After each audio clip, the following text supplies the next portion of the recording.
I found the orange utility flags in my front yard on a Tuesday morning while getting my mail, and my stomach dropped when I realized they formed a line straight through my property toward the community park that bordered my back fence. My name is Quincy Xavier, and I have lived in this house in Scottsdale, Arizona, for 8 years. The place is a modest 3-bedroom ranch that I bought after my divorce, thinking a quiet neighborhood would be perfect for rebuilding my life.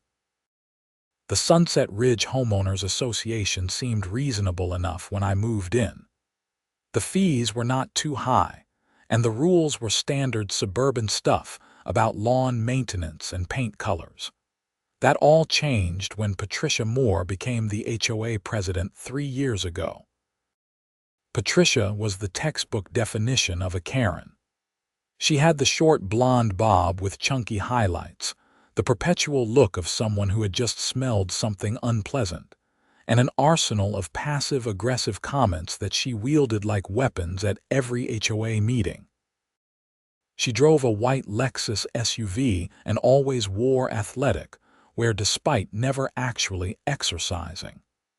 Her husband Gary was a pleasant enough guy who had learned to just nod and agree to keep the peace.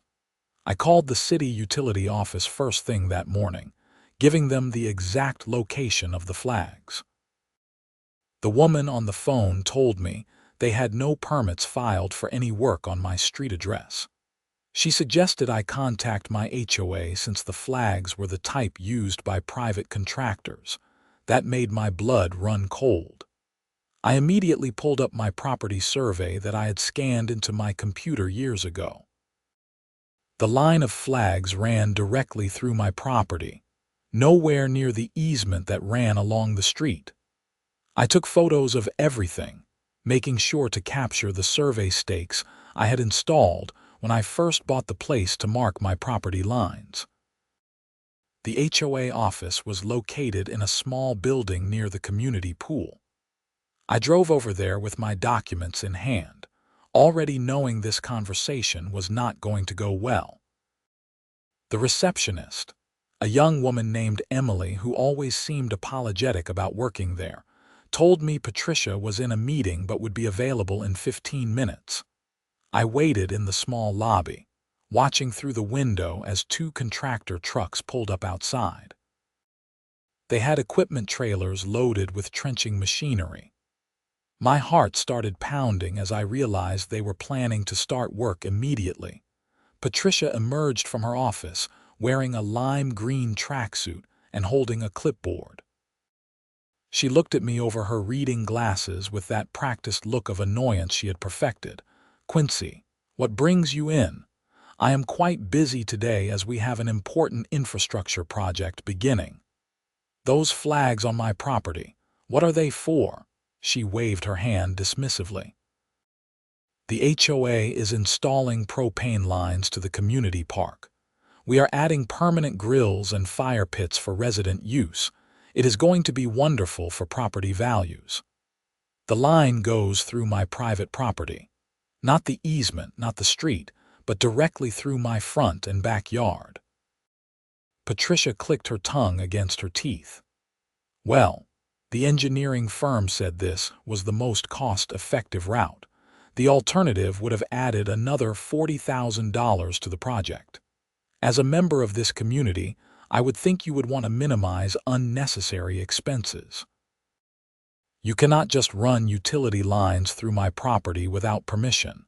That is trespassing and illegal construction. I have the authority as HOA president to approve necessary infrastructure projects. This benefits everyone in the community. You are being incredibly selfish right now."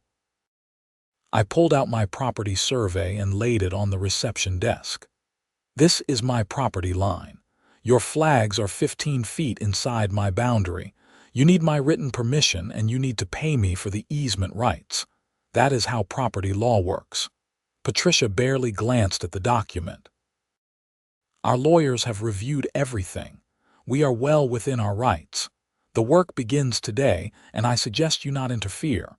There are provisions in the HOA bylaws about residents who obstruct community improvement projects." Show me those provisions. I do not have time for this. I have contractors waiting. She turned to walk away, but I stepped in front of her. I am telling you right now, do not dig on my property. I will take legal action. Do what you need to do, Quincy. We are proceeding as planned. She brushed past me and walked outside to talk to the contractors. I stood there for a moment, rage building in my chest. Emily gave me a sympathetic look from behind her desk. She did not even run this by the board, Emily whispered. She approved it herself and told everyone after the fact. Is that legal under your bylaws? No. The board is supposed to vote on any project over $10,000. This one is almost $200,000. I filed that information away and walked outside. Patricia was pointing at my house and talking to two men in hard hats. I walked over and interrupted them. Gentlemen, I am the property owner. That woman has no authority to authorize work on my land. If you dig on my property, I will hold you and your company liable for damages. One of the contractors, a weathered man in his 50s, looked uncomfortable. Madam told us she had all the clearances. She does not. Call your company lawyer before you start. I am serious about litigation. The man pulled out his phone and walked away. Patricia turned on me with barely contained fury. You are going to regret this. I can make your life very difficult. Threatening me is not smart, Patricia. Everything you have said today is on record. I held up my phone, which had been recording audio in my pocket since I walked into the HOA office. Her face flushed red. That is illegal. Arizona is a one-party consent state. I can record any conversation I am part of. You just admitted you are proceeding with construction on my private property without permission and threatened retaliation when I objected. The contractor walked back over, looking even more uncomfortable. We need to postpone until we get legal clearance. Our company will not proceed without documentation of property rights. Patricia sputtered, but the contractors were already packing up to leave. She pointed at me with one perfectly manicured nail. This is not over. You will be hearing from our lawyers, and when we win, you will be responsible for all the delay costs. I drove home feeling a mix of triumph and dread. I had stopped the immediate threat, but I knew Patricia well enough to know she would not let this go. The woman held grudges like some people collected stamps. That afternoon, I called a real estate attorney named David Chen, whose office was in downtown Scottsdale. I had used him years ago for my home purchase and knew he was sharp. I explained the situation and emailed him all my documentation and recordings. This is pretty clear-cut, David said over the phone. They have no right to use your property without compensation and written agreement. The HOA president threatening you is actually a bigger problem for them than the initial overreach. That is actionable. What do I do if they try again? Send them a formal cease and desist letter. I will draft it today and send it certified mail. If they proceed anyway, we file for an immediate injunction and sue for damages. With your recording, we have a strong case. How much is this going to cost me? Let me send the letter first. No charge for that since it is a simple template. If we have to go to court, I can do it on contingency since we will almost certainly win and recover attorney fees from them. I felt better after that conversation. David emailed me the cease and desist letter within 2 hours.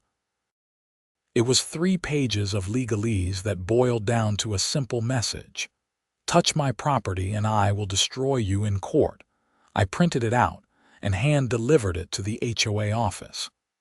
Emily accepted it with a knowing look and promised to put it directly on Patricia's desk. I also sent copies by certified mail and email to create a paper trail. The next morning, I found an HOA violation notice on my front door. Apparently, my mailbox was not the approved shade of black, and needed to be repainted within 10 days, or I would face daily fines. The mailbox had been the same color for 8 years, and it matched at least 30 other mailboxes in the neighborhood, so it was going to be like that. Over the next week, I received 4 more violation notices. My garbage cans were visible from the street for 17 minutes after pickup. I had a small oil stain on my driveway that needed professional cleaning. My front yard grass exceeded the maximum allowed height by half an inch. My doormat was not a neutral color. I documented everything and forwarded it all to David. He added it to our growing case file as evidence of targeted harassment and retaliation. The following Tuesday, I was working from home when I heard heavy machinery in my yard. I ran outside to find a trenching machine already cutting through my front lawn, a rooster tail of dirt spraying into the air. 2 workers in reflective vests were guiding the machine while Patricia stood on the sidewalk with her arms crossed, watching with satisfaction. "Stop right now." I ran into the yard, waving my arms. The machine operator saw me and killed the engine. "What the hell do you think you are doing?" I shouted at Patricia, proceeding with the approved project. "You do not own the rights to block community improvements. I sent you a cease and desist letter. You are violating a legal order. That letter was from your lawyer, not a judge. We are not required to comply with threats." I pulled out my phone and dialed 911. Patricia's smug expression faltered slightly. "I need police at 4782 Desert Willow Drive. Someone is illegally excavating my property against my consent." The operator asked several questions, and I explained the situation as calmly as I could while watching the gash in my lawn leak water from the irrigation line they had just severed. 2 Scottsdale police officers arrived within 10 minutes. I showed them my property survey, the cease and desist letter, and the recordings of my conversations with Patricia. The officers spoke with Patricia, who insisted the HOA had the right to do the work. "Madam, this is a civil property dispute," one officer explained. "But if the property owner has not given consent and there is no court order or easement, you cannot proceed with construction. You need to cease work immediately and settle this through proper legal channels. This is ridiculous. He is obstructing the will of the community. Madam, that may be your opinion, but this is his property. If you continue, he can press charges for criminal trespassing and property damage." The officers made the workers shut down and leave. Patricia shot me a look of pure hatred before storming off to her car. The trench across my front yard was about 30 feet long and 3 feet deep, with exposed pipes and wires. My irrigation system was flooding the area. I called an emergency plumber to fix the irrigation line, which cost me $400. I called a landscaper to assess the damage to my lawn, which would be another $600 to repair. I documented everything with photos and videos, including close-ups of the damaged pipes and the contractor's equipment. David was livid when I called him. "They just handed us the case on a silver platter. That is willful property damage after receiving cease and desist. File a police report for the property damage, and I will file for an emergency injunction and sue for damages first thing tomorrow." I spent the next 2 hours at the police station filing a report. The officer taking my statement shook his head as I explained the situation. "HOA disputes are the worst. People lose their minds over the stupidest stuff. Your president sounds like a piece of work. You have no idea." That evening, I received an email from the HOA board treasurer, a retired accountant named Frank Sullivan. He asked if we could meet in person to discuss the situation. His tone was apologetic and concerned, which was different from Patricia's aggressive approach. We met at a coffee shop near my house the next morning. Frank was in his 70s with white hair and kind eyes. He looked tired and frustrated. "I want to apologize for this mess," he started. "Most of the board had no idea Patricia had approved this project without a vote. We certainly did not know she planned to run the lines through your property without proper easements. How did she get this far?" She has been increasingly autocratic over the past year. Several board members have resigned because she makes any disagreement so unpleasant. The remaining members are basically afraid to challenge her. She threatens to sue anyone who questions her authority. So what happens now? I spoke with the other 2 remaining board members last night. We are calling an emergency meeting to remove Patricia as president and halt all current projects pending a full audit. I have been reviewing the finances, and there are some serious irregularities. This propane project is way over budget, and I think she has been authorizing payments to companies owned by her brother. That sounds like embezzlement. It might be. I am meeting with an attorney this afternoon. I wanted you to know that the board does not support what Patricia did. We will make sure your property is restored, and we will not be proceeding with any construction on your land. I appreciate that, Frank, but my lawyer is already filing suit. The damage is done. I understand. For what it is worth, you should win easily. Patricia put the HOA in a terrible legal position. He sighed and stirred his coffee. I have been in this neighborhood for 20 years. It used to be a nice, quiet place. Patricia has turned it into a war zone. The emergency board meeting was scheduled for that Friday evening. I attended as a homeowner, along with about 40 other residents who had heard about the controversy. Patricia sat at the head of the table looking defiant, while Frank and the other 2 board members, Susan Martinez and Tom Chen, sat looking uncomfortable. Frank called the meeting to order and immediately moved to discuss Patricia's unauthorized approval of the propane project and the construction on my property. Patricia tried to interrupt, but Frank shut her down. "You do not have the floor, Patricia. Under our bylaws, any project over $10,000 requires board approval by majority vote. The propane project is budgeted at $190,000, and you approved it unilaterally. That is a violation of your duties."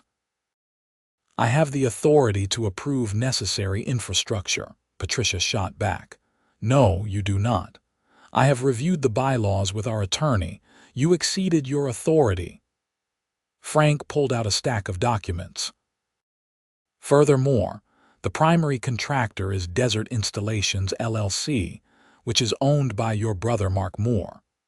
That is a conflict of interest that should have been disclosed. The bid from Desert Installations was also $40,000 higher than 2 other bids we received. You selected the most expensive contractor who happens to be your family member." The room erupted in angry murmurs. Patricia's face went pale, then flushed red. "That is a coincidence. Mark's company was the most qualified." Susan spoke up for the first time. "We have reviewed all 3 bids. The other companies had better credentials and references. There is no reason to select Desert Installations except favoritism. I move that Patricia Moore be removed as HOA president effective immediately for violation of bylaws, unauthorized expenditures, and conflict of interest," Frank said formally. "Second," Tom said immediately. "This is a coup." Patricia stood up, her voice shaking. "You cannot do this. I will sue every single one of you." "All in favor?" Frank asked, ignoring her outburst. All 3 remaining board members raised their hands. Patricia looked around the room wildly but found no support. Several residents were nodding in approval. "This vote is invalid. I demand a full community vote. The bylaws give the board authority to remove officers for cause. This vote is valid." Frank's voice was calm but firm. Please surrender any HOA documents, keys, and computer passwords to Susan by end of business tomorrow. Patricia grabbed her purse and stormed out, slamming the door so hard the frame rattled. The room was silent for a moment, then someone started clapping.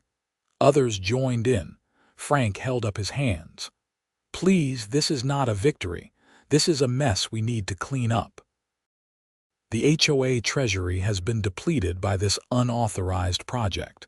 We are going to have to assess where we stand financially and likely need to halt all non-essential spending until we recover. What about Quincy's lawsuit? Someone asked from the back. He has every right to sue and will likely win. That will come out of HOA funds, which means potentially a special assessment on all homeowners to cover it. That is Patricia's legacy. After the meeting, several neighbors came up to apologize and thank me for standing my ground. Apparently, Patricia had been terrorizing multiple people with violation notices and fines for minor or imaginary infractions. One couple had been fighting a $3,000 fine for unapproved landscaping that was actually identical to the approved plans. Another family was being harassed about their children's play equipment being visible from the street. David filed our lawsuit on Monday morning. We were suing both Patricia Moore personally and the HOA for property damage, emotional distress, harassment, and attorney fees. The amount was $50,000, which seemed high to me until David explained that we needed to include punitive damages to send a message. The local news picked up the story a few days later. A reporter named Jennifer Walsh contacted me after seeing the lawsuit filing. She had been investigating HOA abuses for a series her station was running. I agreed to an interview. The segment aired that Friday evening. Jennifer did an excellent job laying out the timeline of Patricia's overreach, the unauthorized construction, and the damage to my property. She interviewed Frank about the board removing Patricia and mentioned the potential embezzlement investigation. The piece ended with me standing in front of the trench still marring my front yard. All I wanted was for my property rights to be respected, I told the camera. Instead, the HOA president decided she could do whatever she wanted, regardless of the law. No homeowner should have to go through this. The segment went viral on social media. I started receiving messages from people across the country sharing their own HOA horror stories. Some were worse than mine, involving foreclosures over unpaid fines or elderly residents being harassed over minor violations.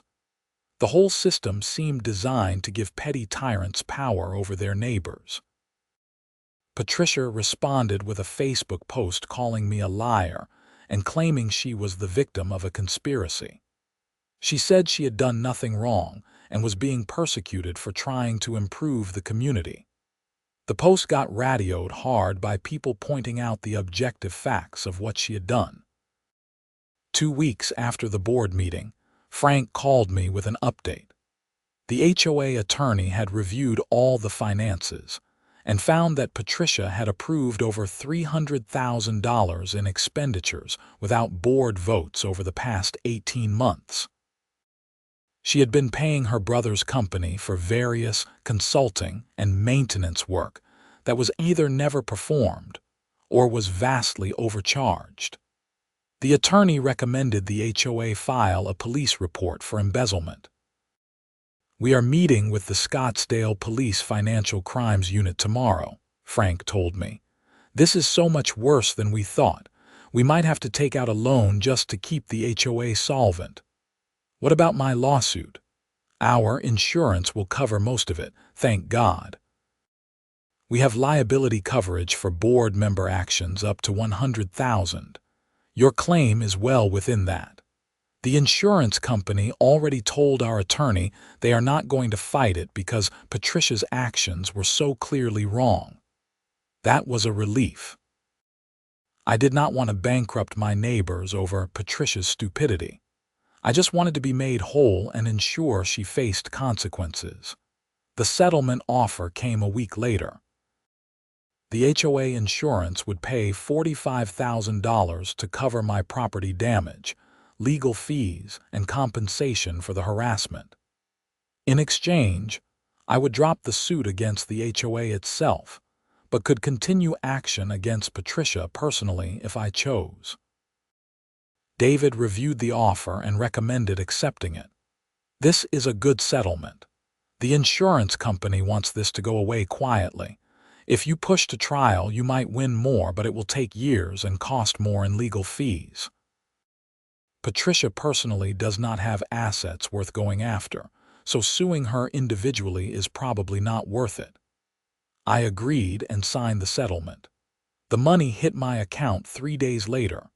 I paid David his contingency fee, covered all my repair costs, and still had $30,000 left over. I donated $10,000 to a nonprofit that helps homeowners fight HOA abuses and put the rest into savings. The real satisfaction came 2 months later when Patricia was arrested on embezzlement charges. The investigation found she had stolen almost $400,000 from the HOA over 2 years through fake invoices, kickbacks from her brother's company, and direct unauthorized transfers to accounts she controlled. Her brother Mark was also charged as an accomplice. I watched the news coverage of her perp walk with immense satisfaction. She was wearing sweatpants and no makeup, a far cry from her usual presentation. She hid her face from cameras as officers led her to a police car. The local news interviewed me again for a follow-up piece. I tried to be gracious and not gloat too much. This was never about revenge, I told Jennifer Walsh. It was about standing up for property rights and making sure someone in power could not just ignore the law. I am glad the truth came out and Patricia will face justice. I just hope the HOA can recover and return to being a normal neighborhood association. Frank was elected as the new HOA president in a special election.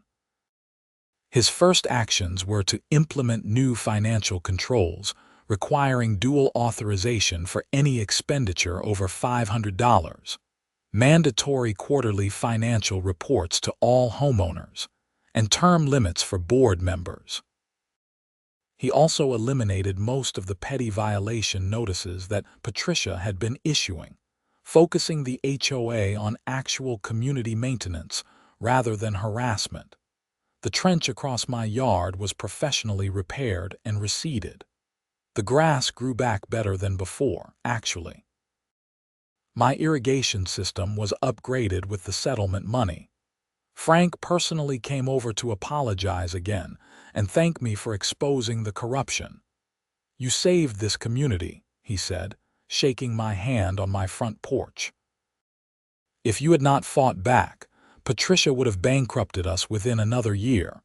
The insurance company is going after her for reimbursement, and the criminal prosecution will hopefully send a message to other HOA tyrants. I just wanted to protect my property. And you did. But you also protected all of us." Patricia's trial was scheduled for 8 months later. The county prosecutor charged her with 14 counts of embezzlement, fraud, and theft. Mark took a plea deal and agreed to testify against his sister in exchange for a reduced sentence. With his testimony and the paper trail, the case against Patricia was overwhelming. I attended the trial as a witness and observer. Patricia looked diminished in her plain business suit, sitting between her attorneys. Gone was the aggressive confidence she had always projected. She looked like what she was, a middle-aged woman facing serious prison time. The prosecutor called me to testify about the unauthorized construction and Patricia's response when I objected. I told the truth calmly and factually, explaining how she had disregarded my property rights and threatened retaliation when I stood up for myself. The defense attorney tried to make it seem like a simple misunderstanding, but the recording of Patricia admitting she knew about my objections and was proceeding anyway destroyed that argument. Mark testified for 3 hours, laying out the scheme. Patricia had approached him 2 years ago with a plan to funnel HOA money to his company through inflated contracts. He would perform maybe 20% of the invoiced work. They would split the excess, and Patricia would approve payment through her authority as president. It started small but grew as they got away with it. The Propane project was supposed to be their big score, with Mark's company getting a huge contract for the installation. I knew it was wrong, Mark admitted on the stand, his voice shaking. But Patricia kept saying the HOA had plenty of money and no one was really getting hurt. She made it sound victimless. Except the homeowners who paid those HOA fees expecting them to be used properly, the prosecutor said. And Quincy Xavier, whose property your company damaged while performing illegal construction. The jury deliberated for less than 4 hours. Patricia was found guilty on all 14 counts. At sentencing 2 weeks later, the judge was harsh. You held a position of trust within your community and abused it systematically for personal gain. You stole from your neighbors, damaged private property, and showed no remorse until you were caught. This court takes such violations of fiduciary duty very seriously. Patricia was sentenced to 6 years in state prison and ordered to pay full restitution of $412,000. Mark got 2 years and joint restitution. Their assets were seized to begin paying back the HOA, though it would not cover the full amount. The HOA took out a loan to cover the shortfall and spread the repayment across a special assessment of $800 per household over 3 years. People grumbled, but most understood that Patricia's crimes had left no choice. The alternative was dissolving the HOA entirely, which would have caused property values to drop and eliminated basic community maintenance. Life slowly returned to normal in Sunset Ridge. The community park eventually got its propane lines, but they ran along the proper utility easements with all the correct permits and permissions. Frank proved to be an excellent president, running the HOA efficiently and transparently. Violation notices became rare and were only issued for actual problems, not petty power plays. I kept the recording of my confrontation with Patricia on my phone as a reminder. Sometimes when I was having a bad day, I would listen to it and remember that standing up to bullies was worth the fight. My property was mine, and no one had the right to take it or use it without permission, regardless of their title or position. The story took on a life of its own in HOA reform circles. I was invited to speak at a few community events about property rights and HOA oversight. I always emphasized the importance of documentation, knowing your rights, and not being intimidated by aggressive board members. I also stressed that most HOA board members were decent people trying to maintain their communities, but the structure of HOAs made abuse easy when the wrong person got power. A year after Patricia's sentencing, I was working in my home office when my doorbell rang. I opened it to find a woman in her 30s wearing a business suit and holding a microphone. A cameraman stood behind her. Quincy Xavier. I am Rachel Chen from CNN. We are doing a national piece on HOA abuse and reform. Your case has become something of a landmark. Would you be willing to speak with us? I had done local interviews, but national news was different. I hesitated, then figured why not. If my story could help other people stand up to HOA tyrants, it was worth the time. The interview aired as part of a longer segment about HOA problems across the country. Rachel did an excellent job contextualizing my experience within the broader pattern of HOA overreach. She interviewed legal experts who explained that HOAs operate with minimal oversight in most states and have powers that can rival local government, but without the same checks and balances. The problem is that HOAs are private organizations, but they have authority over people's homes, which is often their largest asset, one law professor explained. When someone like Patricia Moore takes control, individual homeowners have limited options to fight back. Litigation is expensive, and the HOA has more resources since they can use community funds to defend themselves. The segment ended with me standing in my front yard, which was now completely restored and looked better than ever. My advice to anyone dealing with HOA abuse is to document everything, know your property rights, and do not back down when you are in the right, I told Rachel. Patricia Moore counted on me being too intimidated or too tired to fight. When I stood my ground, her whole scheme collapsed. Bullies rely on people being afraid. Do not give them that power. The response was overwhelming. I received hundreds of emails and messages from people across the country thanking me for speaking out or asking for advice with their own HOA problems. I could not help everyone, but I tried to point people toward legal resources and HOA reform organizations. One message particularly stuck with me. It was from a woman in Florida whose HOA had foreclosed on her mother's house over unpaid fines for having the wrong color mailbox. The mother was elderly and on a fixed income, and the fines had accumulated to over $12,000 with late fees and legal costs. By the time the daughter found out, the HOA had already auctioned the house. I connected her with a nonprofit legal organization that took the case. They eventually got the foreclosure overturned because the HOA had not followed proper notification procedures. It took 2 years of legal battle, but the mother got her house back. Stories like that reminded me why my fight had been important. It was not just about my property. It was about standing against a system that gave too much power to too few people with too little oversight. 3 years after the trench incident, I was sitting on my back patio enjoying a quiet Saturday morning when Frank knocked on my fence gate. I invited him in and offered coffee. "I wanted to thank you again," Frank said, settling into one of my patio chairs. "The community has completely changed since Patricia left. People actually like living here now. We just had our annual meeting and 20 people volunteered for committees. That never happened when Patricia was in charge because everyone was afraid of her. How are the finances? We will finish paying off the embezzlement loan next year, a year ahead of schedule. Property values have actually increased because word got out that we cleaned house and operate transparently now.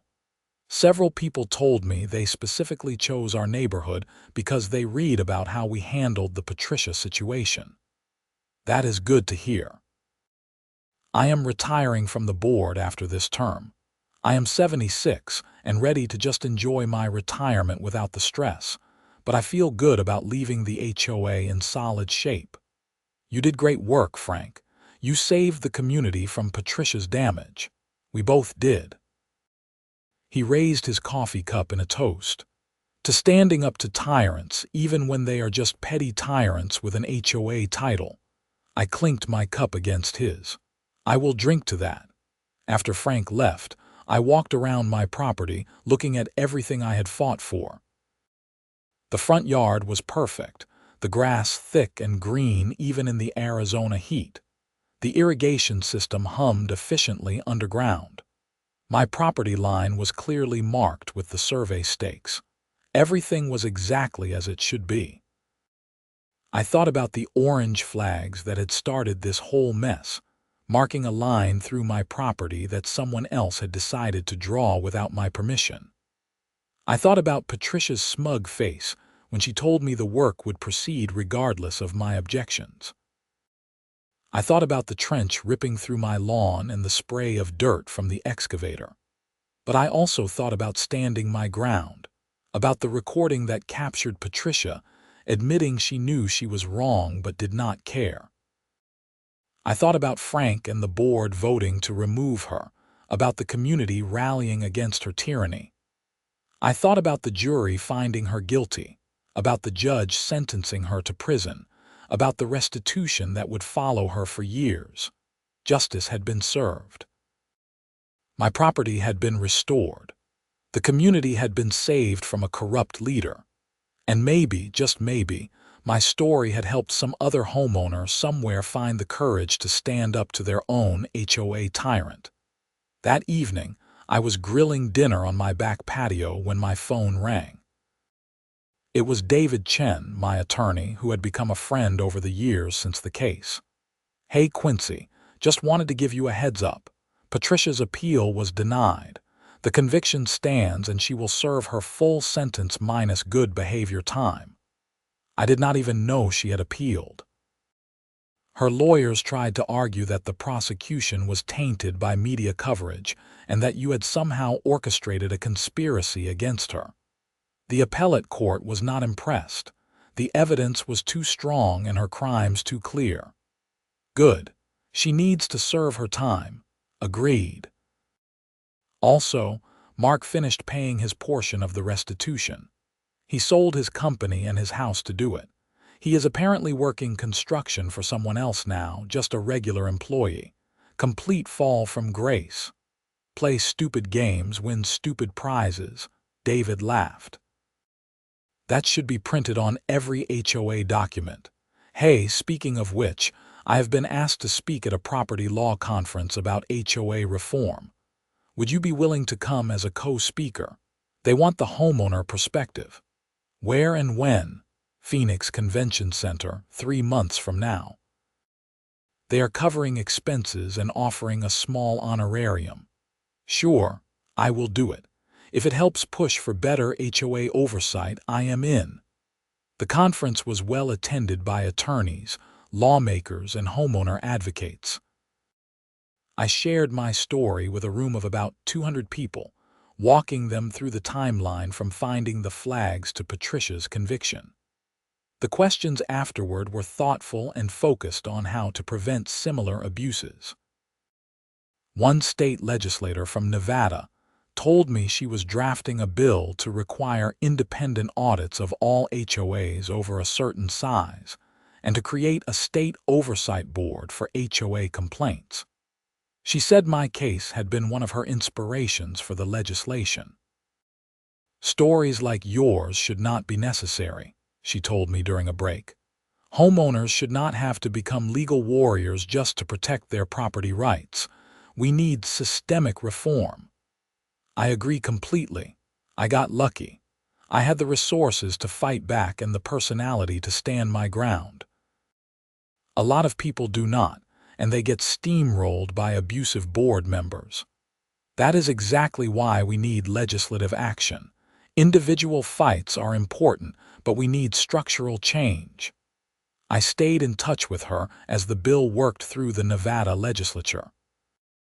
It eventually passed and was signed into law, creating one of the strongest HOA oversight systems in the country. Other states started looking at similar legislation, citing Patricia Moore's embezzlement and the damage she had caused as examples of why reform was needed.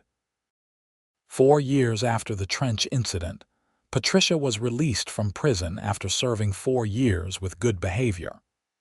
I heard through the neighborhood grapevine that she had moved to Tucson and was working as a grocery store cashier. Her husband Gary had divorced her while she was incarcerated and remarried. Mark was living in New Mexico and had stayed out of trouble. I never sought out Patricia or tried to contact her. My fight had never been personal, even though she had made it that way. It was about property rights and accountability. She had paid her debt to society through prison time and restitution. As far as I was concerned, that chapter was closed. The only lingering reminder was a small plaque I had installed on a rock near my front property line. It read, "Private property. Respect boundaries. Quincy Xavier.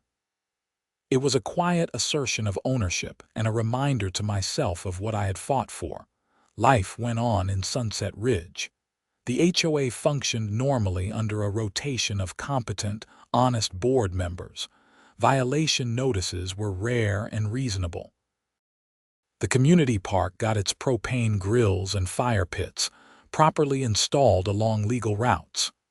Property values stayed strong.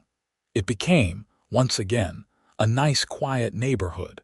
Sometimes I would see new residents moving in and wonder if they knew the story of what had happened. Probably not, unless they went digging through news archives or talked to old-timers like Frank.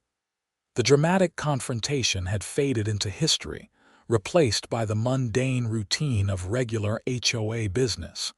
But I knew. Every time I looked at my front yard, I remembered standing up to Patricia and refusing to let her bulldoze my rights. Every time I saw an HOA notice in my mailbox, I remembered documenting the harassment and building a legal case. Every time I heard about another HOA abuse story in the news, I remembered that fighting back was possible and necessary. 5 years after everything ended, I was interviewed one more time for a documentary about HOA reform. The filmmaker had been tracking several cases across the country and wanted to include mine as an example of successful resistance. What would you say to homeowners who are facing similar situations? The filmmaker asked during our sit-down interview. Document everything. Know your rights. Do not be afraid to get legal help. And most importantly, do not let bullies intimidate you into giving up. Patricia Moore thought she could run over me because she had a title and I was just one homeowner. She was wrong. Property rights matter. The rule of law matters. Standing up to abuse matters. Do you have any regrets about how you handled things? I thought about that question for a moment. No. I wish none of it had been necessary.